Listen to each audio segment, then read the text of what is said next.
It wasn't just about surviving the storm, it was about setting the foundation to thrive in the post pandemic world. While this journey may sound daunting, it also presented the unique opportunity to innovate and redefine ourselves. And that's where my story with Village Roadshow pretty much started. We are not going to have a technology strategy in isolation. We will underpin and embed our technology strategy pretty much into a business strategy. What that means is every initiative that we did, whether it's upgrading a system or patching a system or even delivering a business initiative, it is directly or indirectly contributing to the business strategy. And that's what aligning the technology and business strategy delivered to us. When you're dealing with business which demands speed to market and agility, you cannot go in an hibernation mode and say, I'm going to bring this big transformation by doing an ERP innovation and go there and run that project for multi-million dollars for 2 to 3 years at least, and come back and say, here it is a new ERP. I think by that time, your competitors have moved on. Welcome to the new automation mindset, where AI, automation, and integration come together. I'm your host, Markus Zirn, and as Chief Strategy Officer and part of the founding executive team at Workato, it is my mission to find these top innovators in AI, automation, and integration and share their journeys with all of you. Today, I have with me Arul, Arogyanathan, and Arul is the CIO of Village Roadshow in Australia. So Arul really has an illustrious IT leadership career. I mean, I think you've done pretty much all industries: healthcare, utility, higher ed, loyalty programs, toll roads. I mean, very, very diverse. And then it's 2021, and you took over as the CIO of Village Roadshow. And just for people to know, this was at a tough point in the Village Roadshow life. So first of all, Arul, welcome to the show. And maybe to start this off, tell us a little bit. Everyone in Australia, I think people know what Village Roadshow is, but worldwide, maybe not. So tell us a little bit about who is Village Roadshow, and then get us back into the year of 2021 when you took over. What was the situation like? Well, firstly, thank you, Markus. Thank you for having me here. I'm thrilled to be here today and excited to share the Village Roadshow story with you and our audience. Village Roadshow, we are Australia's leading entertainment company, known for our extensive portfolio across theme parks, resorts, cinema exhibition, and film distribution. We operate iconic theme parks and resorts such as Warner Brothers Movie World, SeaWorld, Wet n Wild, and many more in the iconic state Gold Coast in Australia. While in Victoria, our extensive cinema chain, which is known as Village Cinemas, attracts million-plus moviegoers each year. Beyond delivering entertainment, we are committed to environmental preservation, actively supporting Australia's film industry. And in terms of the cornerstone for our organizational identity is providing a world-class experience that become lifelong memories for our customers. So that's a profound profile for a company. Having said that, back in 2021, we faced one of the most challenging periods in the company's history. The pandemic had turned the world upside down, and like many businesses in the entertainment industry, we were not immune. Theme parks and cinemas, which were our core revenue streams, they came to standstill as lockdowns and social distancing reshaped the consumer behavior. Even as the restriction eased, we realized that audiences were not returning at the pace we had hoped. People's expectation had shifted. They wanted a safer, more flexible, and increasingly personalized and curated digital experiences. On the second side, we also faced a significant operational challenges. The cost pressures were mounting. Our technology systems, which had served us well in the past, started showing their limitations. They were fragmented, outdated, and struggling to keep up with the agility and scalability that business demanded. It became clear that if we didn't evolve, we risked being left behind in rapidly changing industry. So it was pretty much a wake-up call for Village Roadshow. It forced Village Roadshow to think not just how they delivered the entertainment, but also how they operated as a business. It wasn't just about surviving the storm, it was about setting the foundation to thrive in the post pandemic world. While this journey may sound daunting, it also presented the unique opportunity to innovate and redefine ourselves. And that's where my story with Village Roadshow pretty much started. Yeah, no, this is cool. I mean, look, first of all, congratulations. And we'll talk about the success later on. But, going back to 2021, obviously, this didn't look like a cushy job, right? This looked like it was a real challenge. And obviously, you saw something, and this is why you joined. But tell us a little bit, why did you join? What did you see that you could impact and influence? And then also, what were you given as the mandate, as the IT leader? Other people, other executives worked on other parts of that revival of Village Roadshow. But, what were you given as the mandate? It's a very interesting question. And that question still fascinates me, not because you're asking this right now. When I made that decision, most of my family's members, friends, my well-wishers, even my mentor asked me, like, hey, why are you doing this? Do you know what you're getting into? So again, it was more than just a career move for me. Yeah. It was an opportunity for me to be part of something deeply meaningful. And let me elaborate that, what I mean by that. When I was offered this role, I knew it was a chance to be part of the company that touches the lives of everyday Australians. Yeah. It's an incredible privilege to be part of an organization that brings friends, families together, that brings joy, creates the memories that last for the lifetime. Yeah. Whether it's a thrill of a roller coaster ride, the magic of seeing a movie on a big screen, or even the immersive escapism that our attractions provide. Every interaction that we have with a customer was a chance to create something remarkable. And that mission deeply resonated with me. So that was one primary reason why I was attracted towards the Village Roadshow as a company. But secondly, the industry itself played a big role as well. If you look at it, the entertainment and leisure industry, it was at crossroads during 2021. We talked about pandemic. The pandemic had disrupted the traditional business models, and the landscape of the digital media and entertainment was evolving rapidly. The old ways of doing businesses were no longer enough to drive the future growth.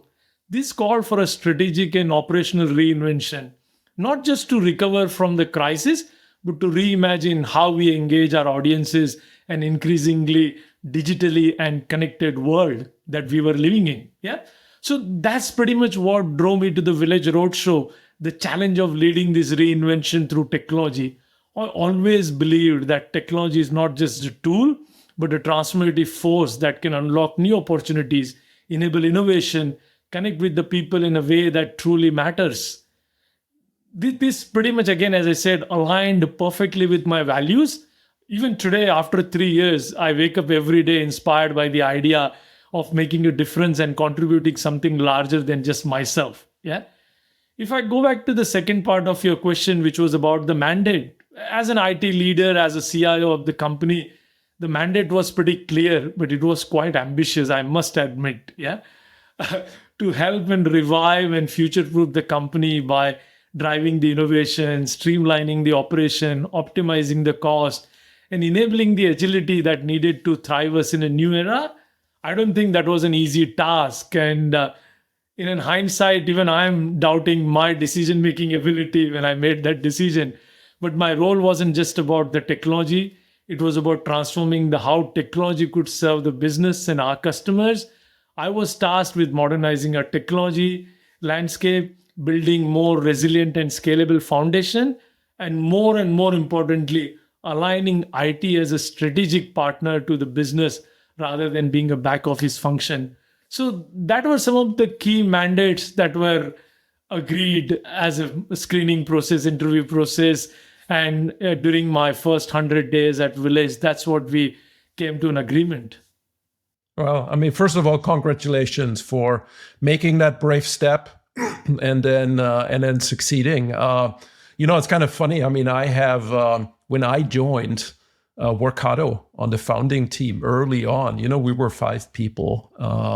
And I was the head of product at a public company, Splunk. And I remember the same conversations. A lot of my friends were like, Markus, what are you doing?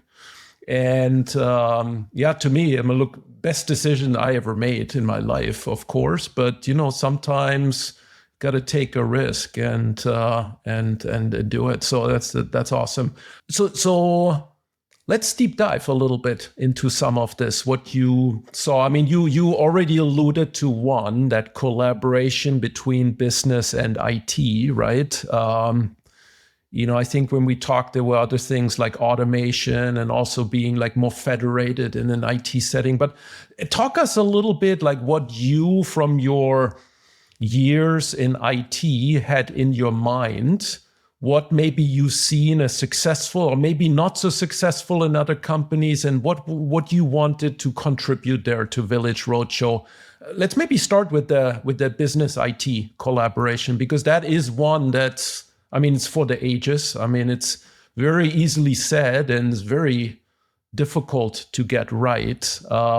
But what did you have in mind, or maybe where did you start and where are you now? Yeah, very good question. Again, while every organization is different, there is always a common thread or particular theme that is running across. Given the question is specific, I would probably reflect on my first 100 days at Village Roadshow.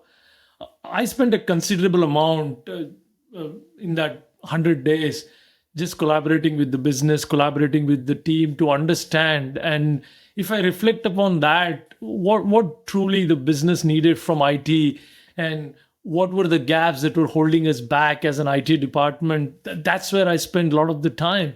And those early observations and discussions with stakeholders provided an invaluable insight and enabled me to define some of the guiding principles which became the building block on how would I run my transformation journey in the coming years.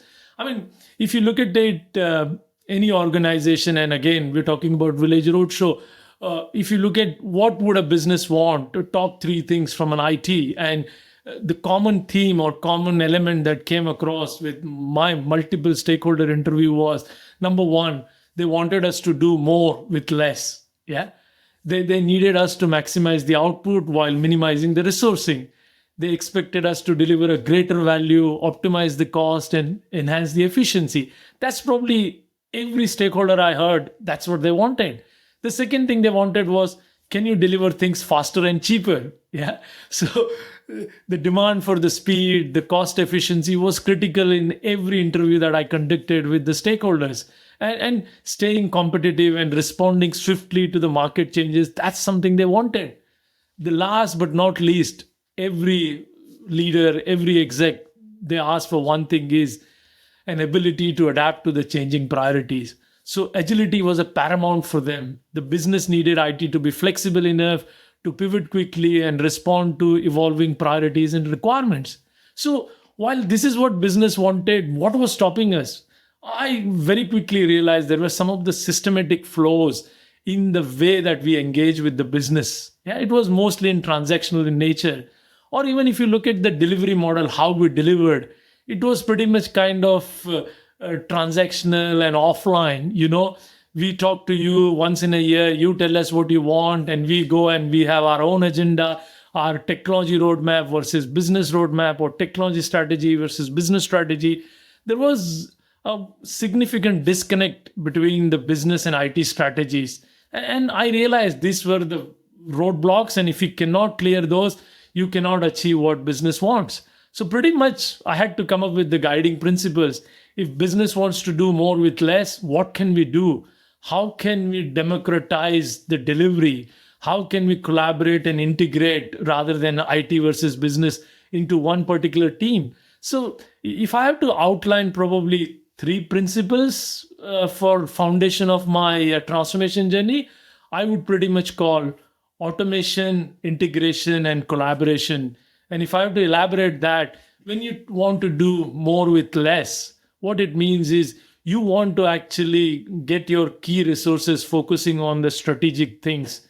And how can you do that? when you actually automate your operational things, the small things that are taking your time, that is keeping you busy, that are repetitive in nature. And how can you do that? By probably implementing low code, no code platforms, by democratizing the automation itself, by empowering the people that are on the business side as well.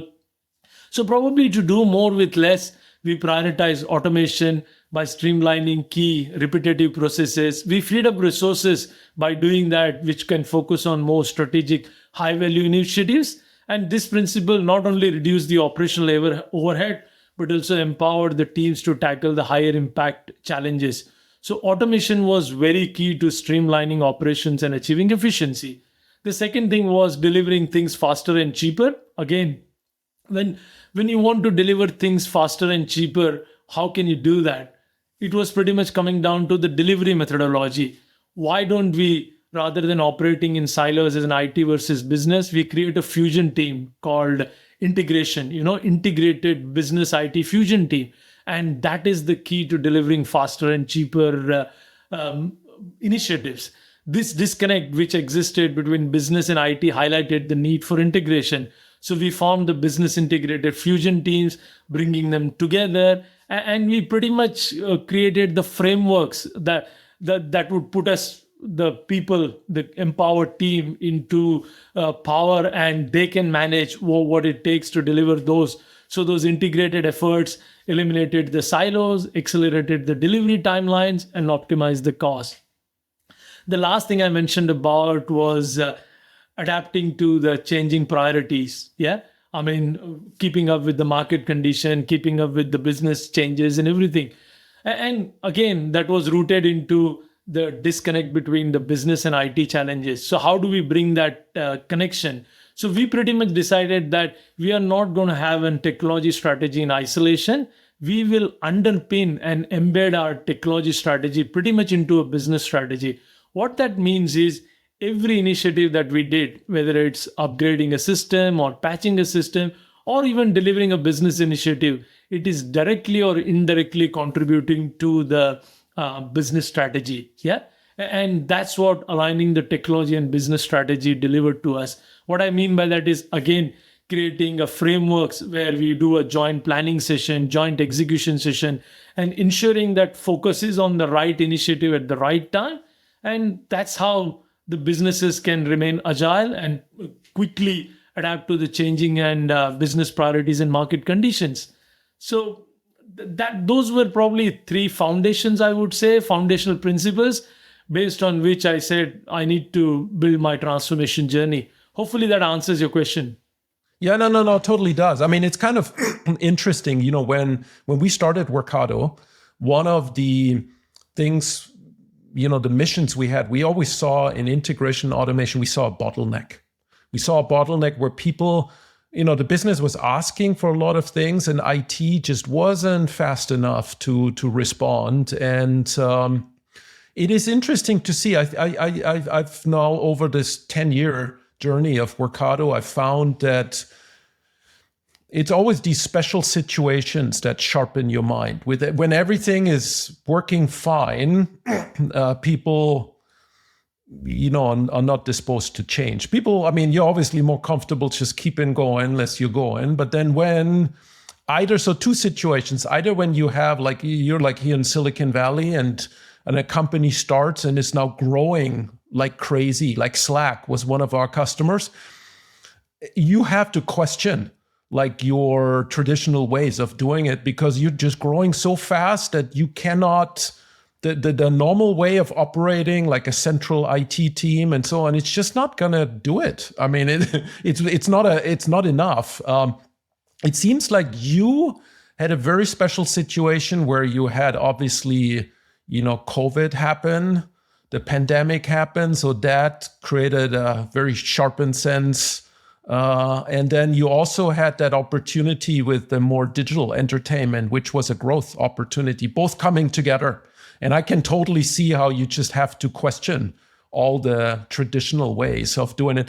Now you talked about processes and organization. And so talk to me a little bit also about tools and technology.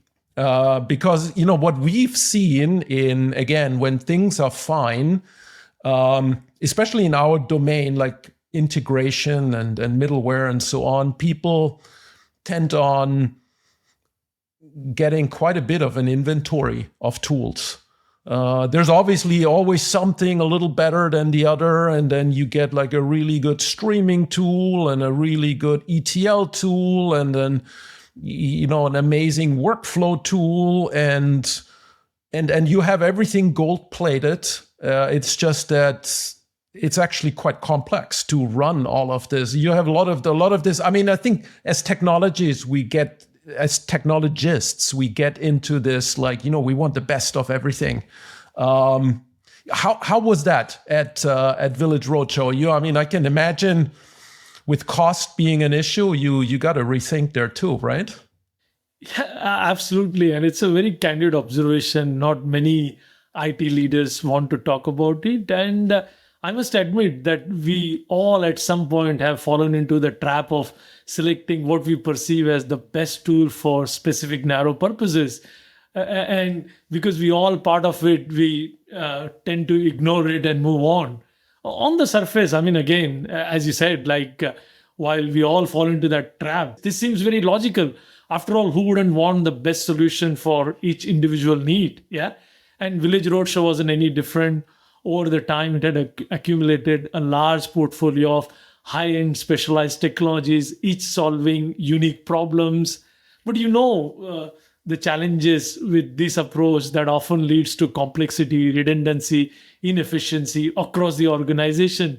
And in a long run, you end up grappling with capability overlap, disconnected systems, and unnecessary complexity. I mean, you talked about different tools doing different tasks. I mean, there are extreme situations. I mean, like when I inherited the technology footprint at Village Roadshow, I mean, if you look at cloud computing as a capability, we had 5 cloud service providers. And I didn't even knew that many existed or operated in the Australian domain. Yeah.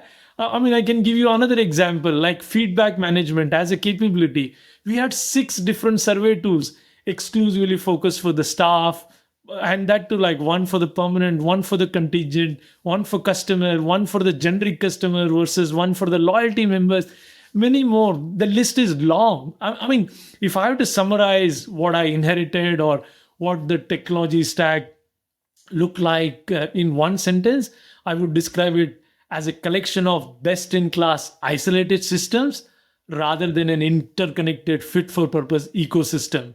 So again, as a leader, we need to think strategic and focus on the ecosystem rather than the system. That's the key element. And again, your second part of the question was, I mean, what does this mean? Definitely. I mean, imagine like if you have 5 cloud service providers, what would your cloud team would look like? Yeah. I mean, obviously, I mean, without exaggerating, it would require 3 times more strength than what it is required in an ideal world. So again, today as we stand, we are no more of partners with 5 cloud providers. We've consolidated, we've rationalized, we've standardized to 2 cloud providers, and our team size is 1/3 of what it used to exist from beginning. Yeah. The other example I gave about feedback management or survey tools. Now imagine having 6 different tools, having 6 different license payments that you're making, and having 6 different operators to manage that. Again, consolidating that, rationalizing that, and simplifying that to one team. You can again directly link that to your operating cost or total cost of ownership. So, I mean, the list is long. I mean, pretty much the opportunity lies in 3 areas, I would say. Simplification, which reduce the number of the tools and lower the operational complexity. Second is standardization. Ensure that the systems are interoperable, creative, and cohesive in the ecosystem.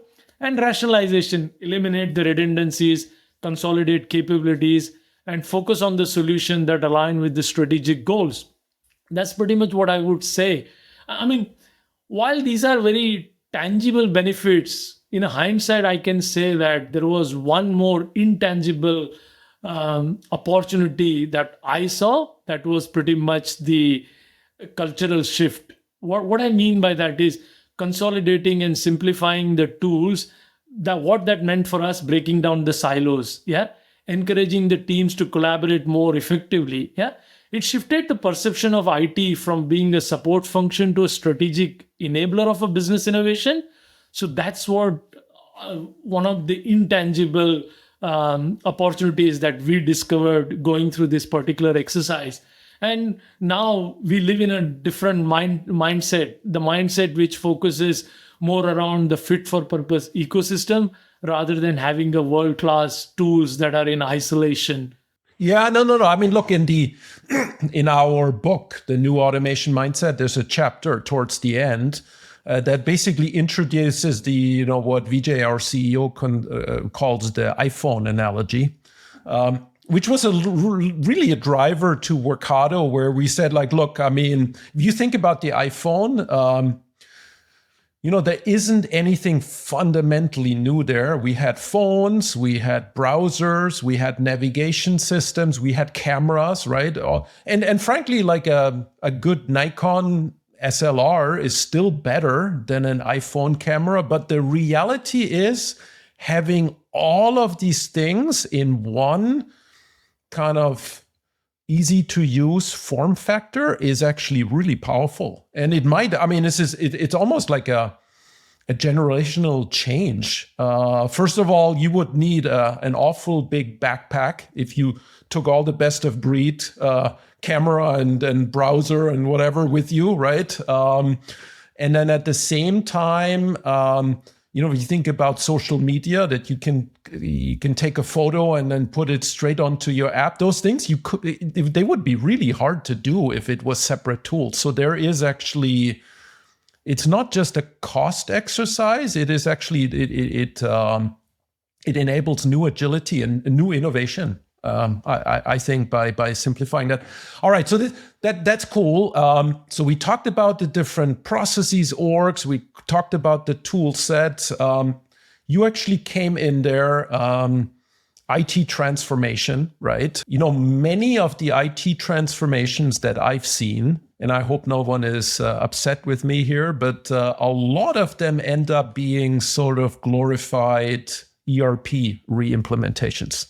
Like what it almost feels like, okay, well, implementing a new finance system, is that really a transformation? I mean, it's maybe an overuse of that word, transformation, but we have seen it a lot, actually, basically just implementing new applications. I mean, I don't know about Village Roadshow. It seemed to me like that wasn't really an option because that would cost a lot of money.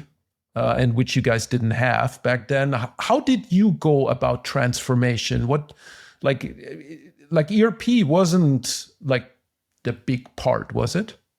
So again, don't get me wrong. ERP still continues to be the backbone of our business. Yeah. Having said that, funny enough, in last 3 years, probably we have transformed, modernized 80% of our technology footprint. And if I have to pick one or two systems that we haven't touched, probably ERP would come top of the rank. Yeah. And I mean, yes, there will be many people offended. Even if you would have asked me 10 years ago, or probably not that long ago, 7 years ago, one of the transformation journeys I led, the first transformation system that I picked was ERP. Now, things have evolved. Yeah, things have evolved, and everything has now become a customer centric. Everything has now become a value driven.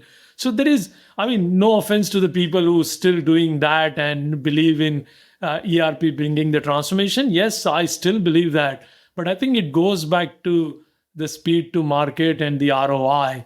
When you're dealing with a competitive market, when you're dealing with business which demands speed to market and agility, you cannot go in an hibernation mode and say, I'm going to bring this big transformation by doing an ERP innovation and go there and run that project for multi-million dollars for 2 to 3 years at least and come back and say, here it is a new ERP. I think by that time, your competitors have moved on. So I think you need to apply the new lens in today's world. And that's what I call starting with the strategic analysis. I mean, again, at Village, we had a different lens. We pretty much looked at what is our core strategic pillar as a business. I mean, if you look at it, probably guest and employee experience, customer loyalty, growth and innovation, and operational efficiency.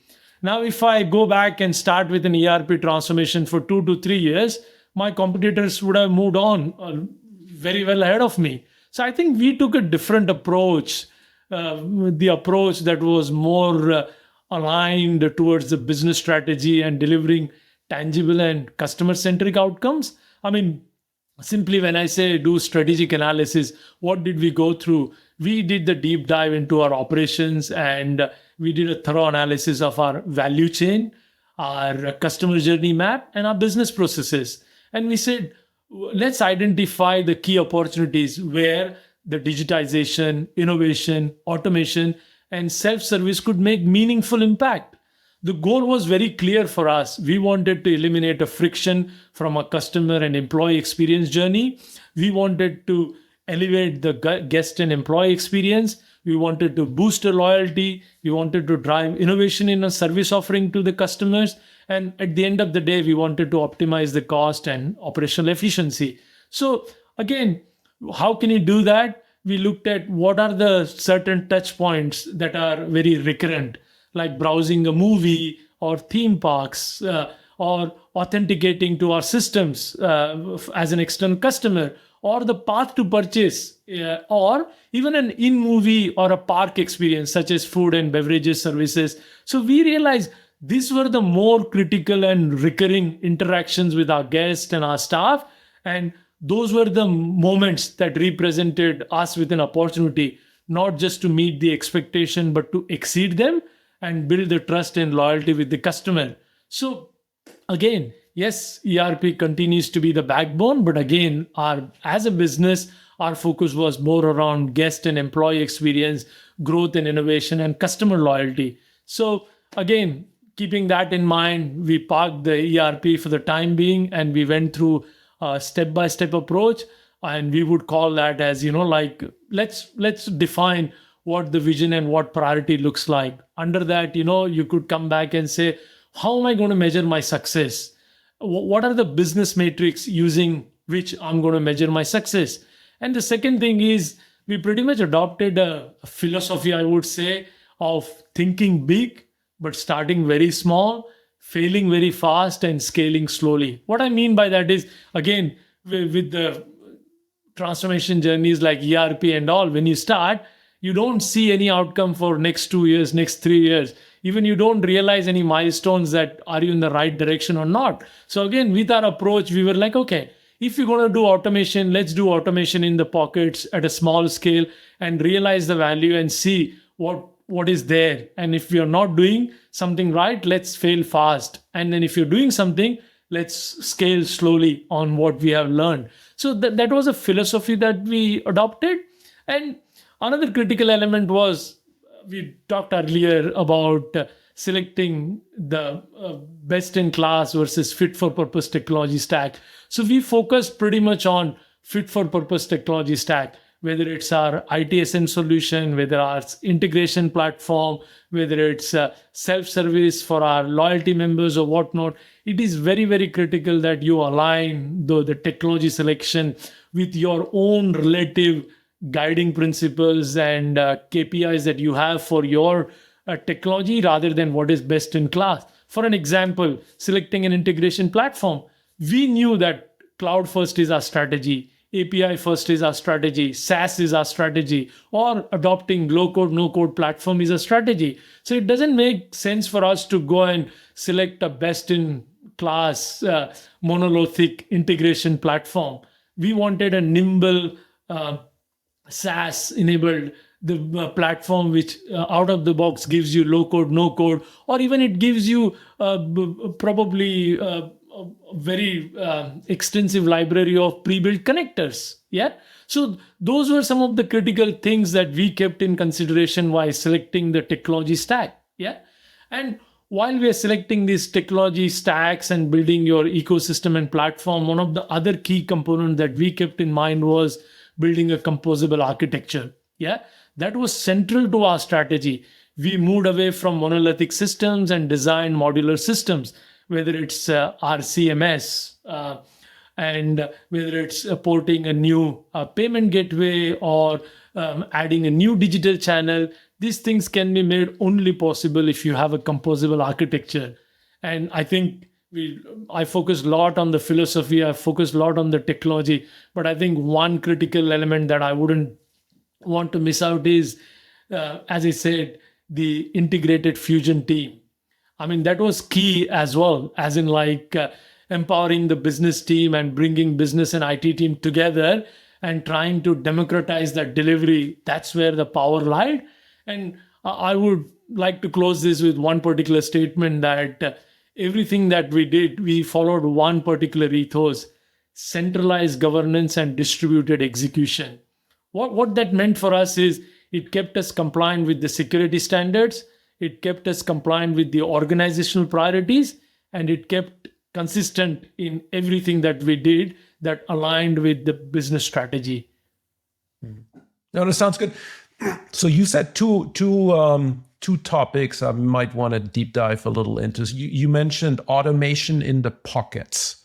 I like that. So it seems like there is a landscape of applications that you have, and there's probably not just at Village Roadshow, but also in other companies, opportunity to kind of like address the white space between the applications where one ends and maybe the other one doesn't quite go over, and doing an automation there so that the overall customer journey becomes more seamless.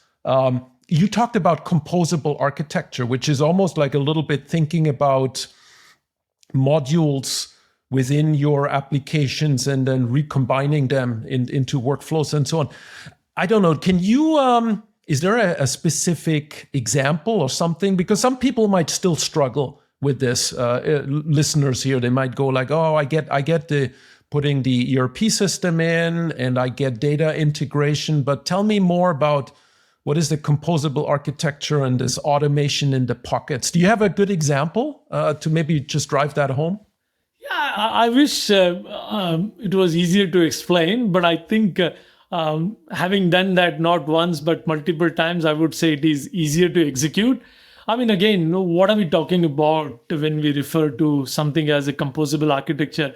I mean, again, if you simply take a Lego analogy, we are talking about creating a building blocks. Yeah, your block could be a red block, your block could be green block, or your block could be a blue block. Yeah, I mean, you build upon one block to create that overarching character or overarching Lego entity that you want to create.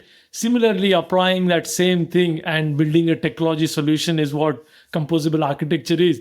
Again, you asked for an example, and I would be very specific to Village Roadshow. While we followed this across every technology transformation we did, but if you look at the digital transformation that we did, how did we brought the composable architecture together to create this holistic digital platform? If you look at CMS as a platform, again, we went from a monolithic CMS platform to headless architecture, which allows us to build once and deploy onto multiple omni-channels without requiring different changes or different code base. If you look at what the digital architecture is consist of, again, we are talking about your first and foremost interaction as probably authentication and authorization. So how do you bring identity provisioning as, or authorization and authentication as one of the modules and couple and integrate with your digital ecosystem? Or you could talk about even the payment channel. Yeah. I mean, again, you got a digital platform, your customers are there, they're buying your experiences. How can you offer multiple payment channels, whether it's Apple Pay, Google Pay, buy now, pay now later, or PayPal? How do you bring that? You integrate those things using so-called APIs and create this holistic platform. And you can see the benefit. Again, like, we are not a company that came to an inception just 2 years ago. We were a company that were serving the 22 million customers year on year. We had these existing platforms and everything. And we could not shut down everything and go in the hibernation mode. And 6 months, we just keep replacing this. So the major benefit of composable architecture is how can you fix your car engine while the car is already running? How can you replace module by module or part by part? Say, for an example, changing the CMS platform was one. While we did that, it did not impact any of this. Or while we introduced a new authentication platform, it did not impact the remaining ecosystem. So I think flexibility, reusability, scalability, that's some of the very critical advantages of composable architecture that you can bring it in. Okay, no, fascinating. Thank you, and thank you, Arul. I think that makes it crystal clear. Listen, I mean, it was exciting to hear your journey. I mean, you can feel the passion you have for all of that. And we started in 2021. And we should definitely finish up by kind of looking today. It's early 2025, so almost 4 years now in. How would you look back on the success if you? But also maybe what have you learned? Is there anything new that you felt like you didn't know back in 2021 that you know now? Is there maybe anything that if you did that again, that you would do differently now? I'm just curious about learnings, about the practitioner kind of continuous improvement cycle. I'm curious about that. Yeah, definitely. I mean, again, it's been 3.5 years almost since this particular transformation journey we started at Village Roadshow.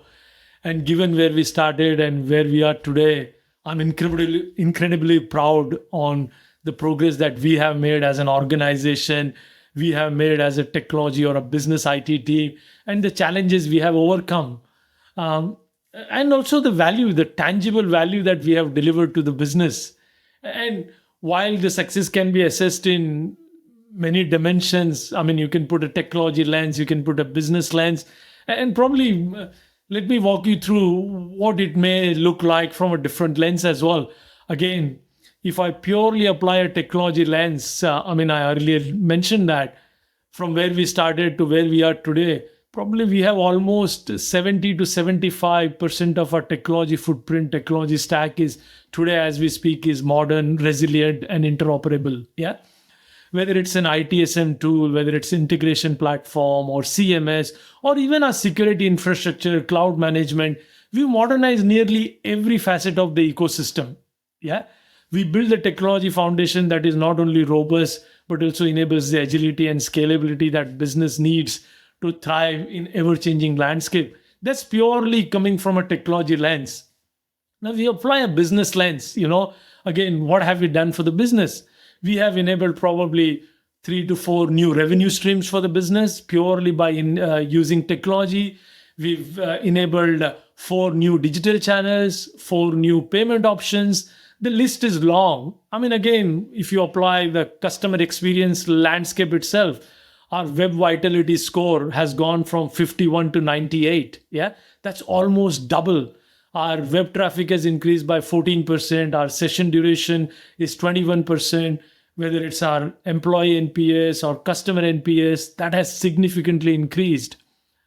If you talk about brand perception again, I can take one of the critical business-facing systems, which used to have at least 30 plus outages annually. And since July 2023, mark my words, July 2023, we have had not a single outage on that particular system. So you can imagine what it does to the customer from a brand perception and organization as well. So again, from a business lens as well, we've achieved a lot. But again, if I go back to my initial days and the 100 days of reflection, and we said, what does business really want? And they wanted 3 things: doing more with less, delivering things faster and cheaper, and being adaptable to changing needs. Probably that's the measure that I would use if I have to measure the success. And I would purely say, are we doing more with less? And I would say, obviously, yes. I mean, if you would have looked at our quarterly planning session 3 years ago, we would probably say this quarter we are going to deliver this 5 to 7 items, and these are 25 items we are going to park it in a backlog. Yeah. Now today, I mean, last quarterly planning session, the numbers were completely reverse. Yeah. Why?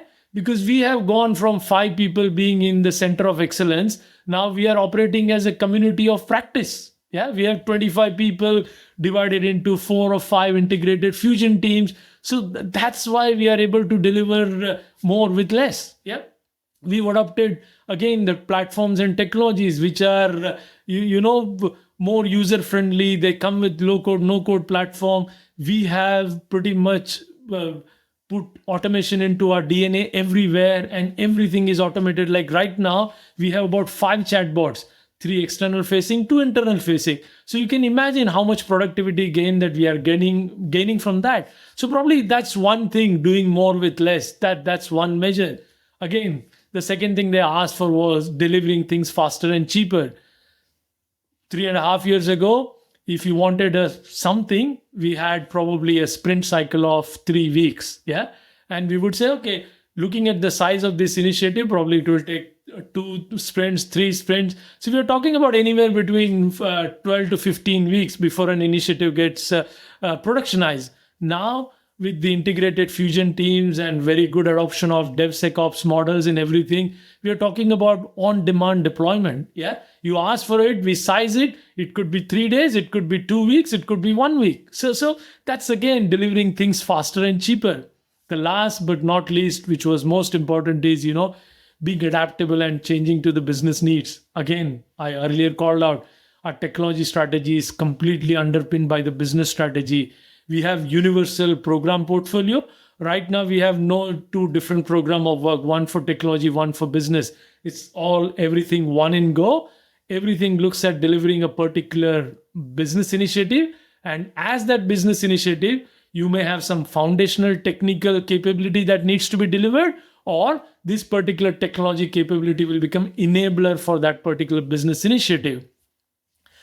I remember, again, going back to my initial 100 days when I interviewed how does the business perceive IT 3.5 years ago, most of the responses were in 2 buckets, unstable function or firefighting function. Today, I mean, in last quarter I did, most of the responses were in 2 categories. One was a trusted operator and the second one was business partner. So I think that's how I would like to measure the transformation success of what we have done at Village. And I'm again very proud of the team that I've had to execute this, the leadership support that I've got from it. Yeah. No, this is inspiring. Really, really is. First of all, congratulations on that big success. I mean, I hope this uplifted a lot of IT folks out there that might be feeling, in this first bucket of the feedback, in the 2021 bucket where they feel like, this is IT is a hassle. It doesn't have to be, right? Because it can really enable things. I mean, in your case, it can help revive like an iconic brand in Australia, right? To bring it into the new digital future.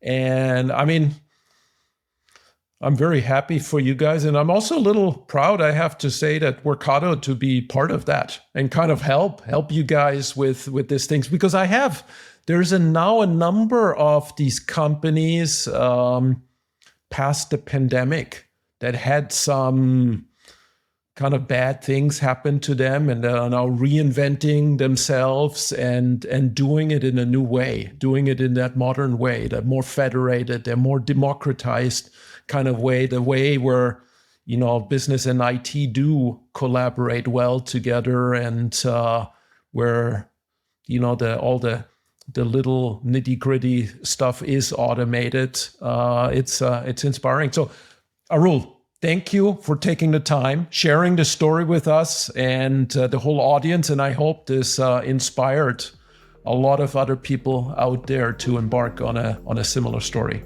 So thank you. My pleasure, Markus. Thank you for having me, and thank you for listening to the Village Roadshow story. Thank you. Thank you so much for tuning into today's episode. Please make sure to rate today's episode, leave us a comment with your thoughts, and subscribe to the show so you will never miss an episode. I'll see you next time.